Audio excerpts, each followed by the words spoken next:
El calcio es un cofactor de reacciones enzimáticas útil en la señalización intracelular, esencial en la cascada de coagulación, conducción nerviosa, contracción muscular y muchas otras funciones como por ejemplo la secreción hormonal. Hoy en Medendipia hablaremos acerca del control endocrino de la homeostasis del calcio. El calcio en el plasma va a tener la siguiente distribución.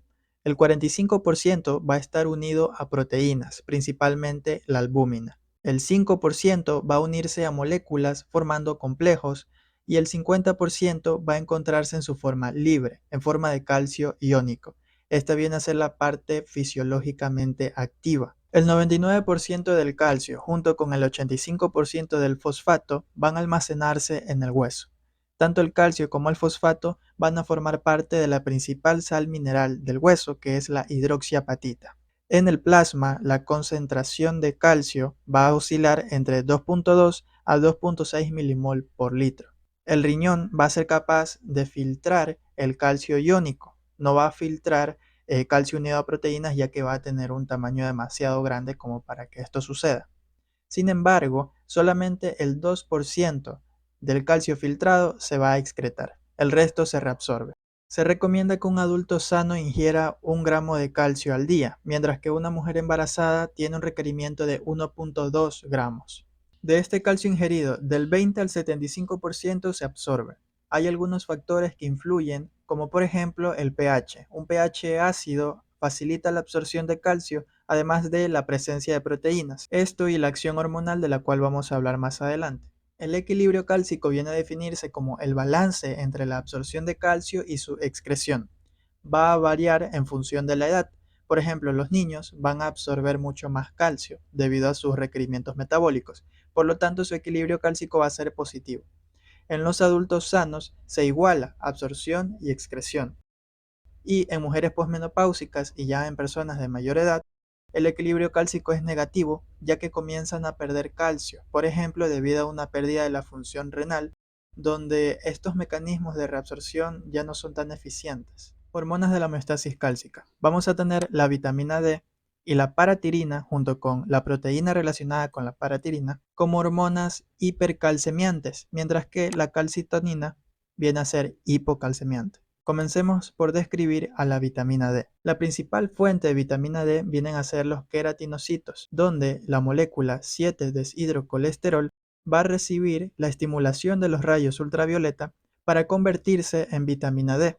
A su vez, esta viaja hacia el hígado, donde se convierte en 25-hidroxicolecalciferol, el cual vuelve a viajar, esta vez hacia el riñón, donde puede convertirse en su forma activa, el calcitriol o 1,25 dihidroxicolecalciferol, o bien se puede convertir en su forma inactiva, el 24,25 dihidroxicolecalciferol. La vitamina D va a tener acciones a nivel intestinal, en el hueso y en el riñón. A nivel intestinal, va a estimular la absorción de calcio y de fosfato, además de la síntesis de calvindina, una proteína que se une al calcio y facilita así su absorción. En el hueso estimula la resorción ósea. Uno podría pensar que va a actuar entonces estimulando directamente a los osteoclastos, pero los osteoclastos no tienen receptores para vitamina D. Lo que sucede es que la vitamina D va a estimular la maduración de los osteoblastos, los cuales a su vez liberan osteocalcina, y esto sirve como un señalizador para que los osteoclastos procedan con la resorción ósea. Y en el riñón se estimula la reabsorción tubular de calcio. La hormona paratiroidea actuará de la siguiente manera. Si se detecta una baja del calcio a nivel plasmático en las glándulas paratiroides, que son estas dos de aquí, que en realidad suelen ser 4 o hasta 6, se liberan vesículas de paratirina, tanto activa como inactiva. Ya mencioné que esta hormona tiene funciones hipercalcemiantes. Entonces, a nivel renal, va a estimular la 1-alfa hidroxilasa renal, la cual es la responsable de la conversión de la vitamina D en calcitriol.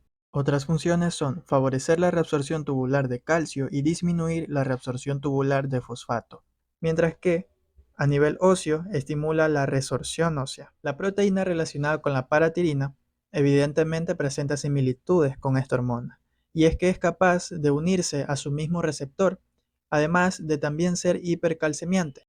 La diferencia es que la proteína relacionada con la paratirina no induce la formación de 1-alfa hidroxilasa renal, de manera que la vitamina D no se convierte en calcitriol por influencia de esta. Va a ser secretada por tejidos como por ejemplo el de las glándulas mamarias, el de los queratinocitos, y en el caso del desarrollo de alguna neoplasia de estos tejidos, puede evidenciarse una elevación en el calcio.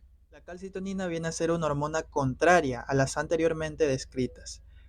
Resulta que cuando hay un calcio elevado, a nivel de las células parafoliculares de la glándula tiroides, se va a estimular la liberación de calcitonina, la cual va a tener dos lugares de acción.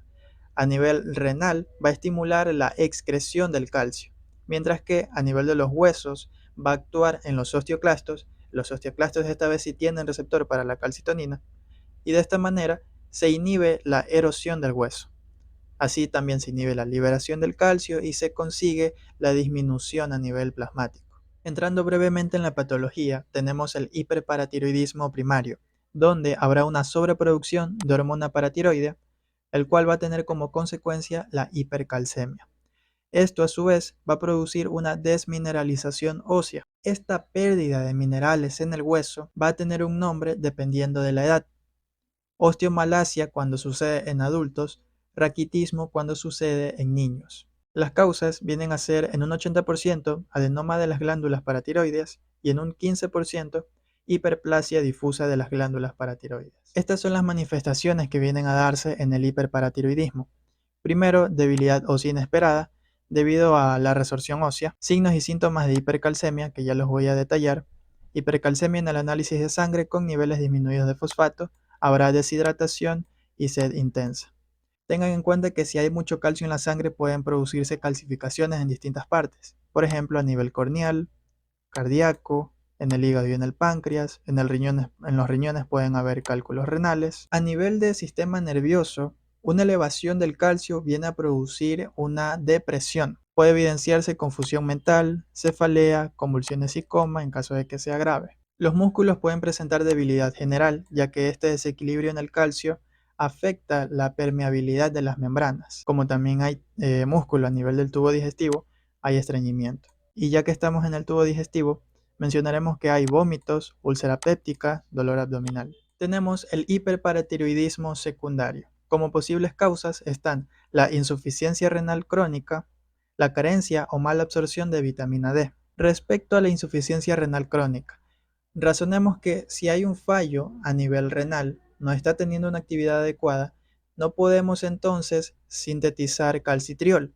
Por lo tanto, no vamos a absorber el calcio que viene de la ingesta. No vamos a tener calcio de fuente exógena, así que nos toca utilizar nuestras reservas. Por lo tanto, el hueso empieza a desmineralizarse por culpa de los riñones. A esto lo denominamos osteodistrofia renal y presenta estas tres características: osteomalacia, hiperparatiroidismo secundario y carencia de vitamina D. Otras causas van a ser anomalía en la actividad de la 1-alfa hidroxilasa renal, alteración en la depuración renal de fosfato, osteitis fibrosa quística. Si el hiperparatiroidismo secundario se mantiene de manera prolongada, se genera una complicación. Ya no será secundario, ahora será terciario. ¿En qué consiste?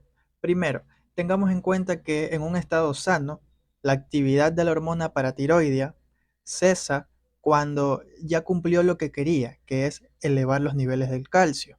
Hago énfasis, para que la hormona paratiroidea se detenga se necesita este cierto nivel, pero en hiperparatiroidismo terciario sube, de manera que estas actividades hipercalcemiantes no cesan hasta que no se alcance este nivel demasiado elevado de calcio. Hablemos ahora del hipoparatiroidismo. Los niveles bajos de calcio a nivel del sistema nervioso central van a producir excitación. Al igual que cuando hablamos del hiperparatiroidismo tenemos este esquema donde se exponen los síntomas. En el cerebro vamos a tener alteraciones del estado del ánimo, como por ejemplo depresión, convulsiones, en el corazón arritmias, en los músculos espasmo de la musculatura esquelética. Los calambres musculares pueden producir tetanía. Vamos a tener que a nivel de manos y pies se da acorchamiento y parestesias. Y hay que detallar estos dos signos importantes, el de Bostek y el de Trousseau. El de Bostek consiste en realizar una percusión delante del conducto auditivo externo que va a estimular el nervio facial, por lo tanto habrá una fasciculación de los músculos de la cara. Cuando se da esto, el signo es positivo e indica hipocalcemia. Para el signo de Trousseau se utiliza un manguito de presión arterial, se lo va a inflar para producir una reducción de la circulación y esta reducción va a producir un espasmo a nivel del carpo. Como posibles causas vamos a tener complicación de cirugía tiroidea o paratiroidea, una deficiencia congénita, el llamado síndrome de DiGeorge, un hipoparatiroidismo idiopático o un trastorno autoinmunitario, un pseudo hipoparatiroidismo en el cual hay una resistencia congénita a la hormona paratiroidea.